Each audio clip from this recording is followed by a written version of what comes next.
कुछ समय पहले की बात है। एक जंगल में टूनी चिड़िया अपने बेटे मोनू के संग रहती थी।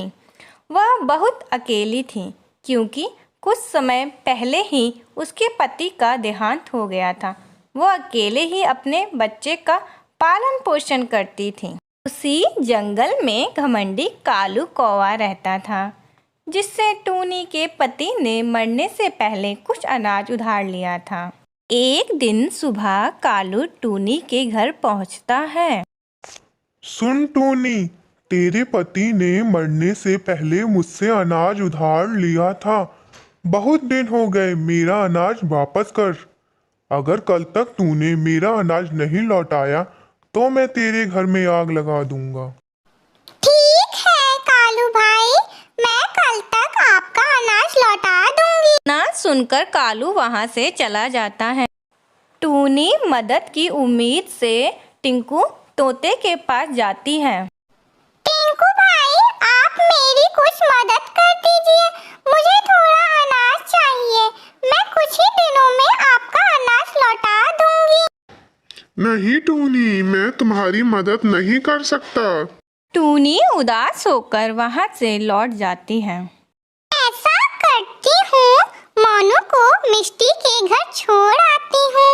मोनू बेटे, आज रात के लिए आप मिष्टी मौसी के घर रुक जाना।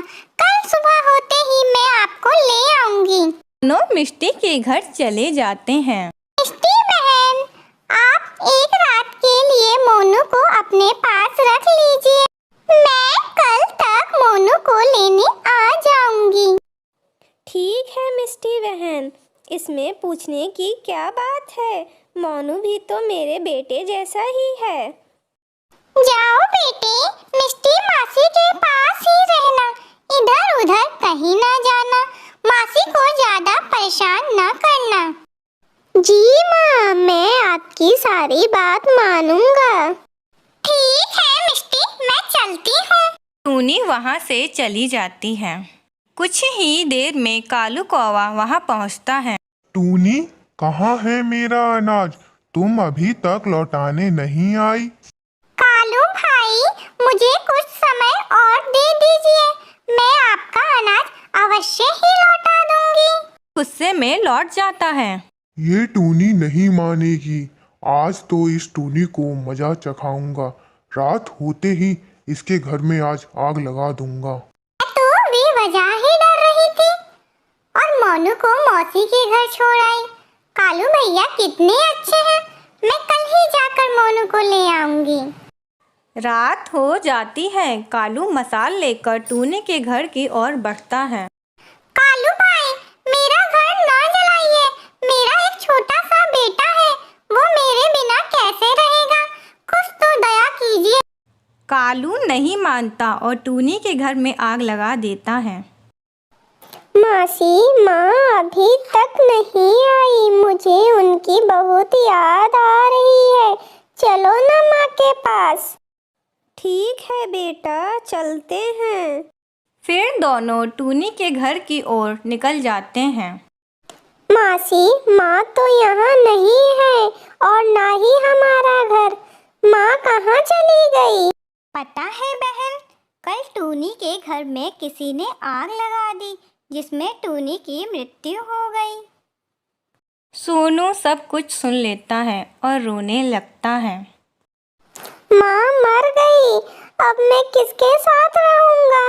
आखिर कालू काका ने हमारा घर जला ही दिया। बेटा, मासी भी तो माँ जैसी ही होती है। अब से तुम मेरे साथ ही रहना। फिर वह दोनों घर चले जाते हैं। मिष्टी मोनू का पालन पोषण करने लगती है।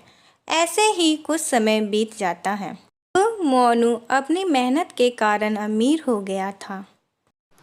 मासी, आज माँ की बहुत याद आ रही है। आज माँ होती तो कितना खुश हो जाती कि उनका मोनू बेटा कितना अमीर हो गया है। एक दिन उड़ते उड़ते कालू की नज़र एक सुंदर से आशियाने पे पड़ती है। अरे, ये तो उस टूनी का बेटा मोनू है। मैं इसकी हत्या कर कर इसकी सारी संपत्ति हड़प लूंगा। अगले दिन कालू खंजर लेकर वहीं छुप जाता है और सोनू के निकलने का इंतज़ार करता है।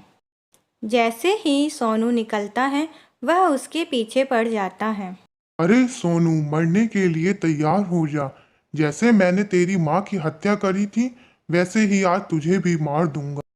अच्छा, तुम वही कालू काका हो जिन्होंने मेरी माँ को मारा था। मैं आज तुम्हें नहीं छोड़ूंगा। इतना कहकर दोनों भिड़ जाते हैं। खंजर की वार से सोनू घायल हो जाता है। इतने में ही टूनी प्रकट हो जाती है। मैं अपने बच्चे को कुछ नहीं होने दूंगी। अरे टूनी, तू कहाँ से आ गई? तेरी तो मैंने हत्या कर दी थी। मैं टूनी नहीं, टूनी की आत्मा हूँ। तू मेरे बेटे को मारने के लिए खंजर लाया है। मैं इसी खंजर से तेरी हत्या कर दूंगी अब। टूनी कालू कौवा को हवा में घुमाने लगती है। छोड़ दो मुझे, छोड़ दो मुझे माफ करो। मुझ पे दया करो टूनी बहन। तूने मुझ पर दया की थी, जो मैं तुझ पर दया करूं? जैसे मैं आग में तड़प तड़प कर मरी थी, वैसे ही तुझे भी धीरे धीरे कर कर काटूंगी।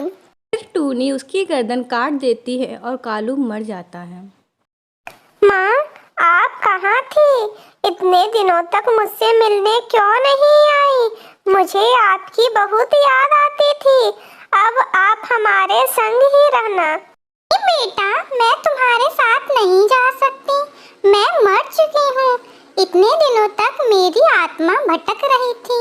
अब कालू के मर जाने के बाद मेरी आत्मा को शांति मिल जाएगी। नहीं माँ, आप मेरे संग चलिए। मैं आपके बिना नहीं रह सकता। अब मिष्टी ही तुम्हारी माँ है। मिष्टी के साथ ही खुशी से रहना। अब मैं चलती हूँ। ठीक है माँ, आप जाइए। ठीक है बेटा, तुम सदा खुश रहना। अब मैं चलती